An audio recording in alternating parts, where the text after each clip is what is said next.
here are my 5 best-selling items at art markets. Hi, my name is Sarah. I am a stained glass artist in New Orleans, Louisiana, and I've been doing art markets for about 3 years now. I want to start off by saying that doing art markets isn't the easiest thing, especially if you're first starting out or your art is something a little bit more expensive, like stained glass. I've been doing them for a few years now, and while sometimes they can be a little hit or miss, I find them very fun, and it's really nice to talk to people and see them react to my art. Also, we don't gatekeep on this channel, so I wanted to share with you what does really well in case you're interested in getting started in craft fairs or just need some inspo or are looking for some new ideas. These items are in no particular order, and what does well for me might not do well for you, so please keep that in mind. The first thing is anything with pressed flowers in it. I make a huge variety of sizes and prices of pressed flower pieces, the cheapest being $35 and the most expensive being $900. These pieces do especially well around gift-giving holidays like Christmas and Mother's Day. I would say that my personal aesthetic leans very nature-oriented and botanical, so I think anything with plants and flowers really showcases my talent best. The second thing is anything with butterflies or anything butterfly-shaped. Again, this might be because of my personal aesthetic, but I find that anything that has butterflies in it or is butterfly-shaped does really well. I am a bug girl through and through, and I feel like I attract other bug people to my booth at art market, so it's really not surprising that things like butterflies do really well. The third thing is any kind of mirror. Mirrors are really practical, and while people do want unique pieces of art, they also want things that can be useful. This is also another item that gets purchased as a gift a lot of the time, and I think it is because it is unique, but it is still practical, which brings me to the next item. Number 4, anything useful or that doesn't require being hung in a window.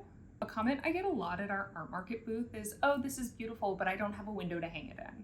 So it makes sense to me that people are looking for something that isn't just a piece of art that hangs in a window. And this category is kind of broad, so let me give you a couple of examples. The first up is my incense holders. I started making these because I couldn't find an incense holder that I thought was cute enough and matched my aesthetic, so I started making my own. They are a little expensive for an incense holder, but they have become one of my best sellers. Plant stakes also sell really well, and I think it's because they also make really good gifts, they're good home decor, and a lot of people have houseplants. My glass jewelry does really well because who doesn't love wearable art? Specifically these fused Dichro bracelets. I was originally just making them for myself, but they turned out so good that I decided to sell them, and they've done really well. Magnets. Magnets are fun and cheap and useful.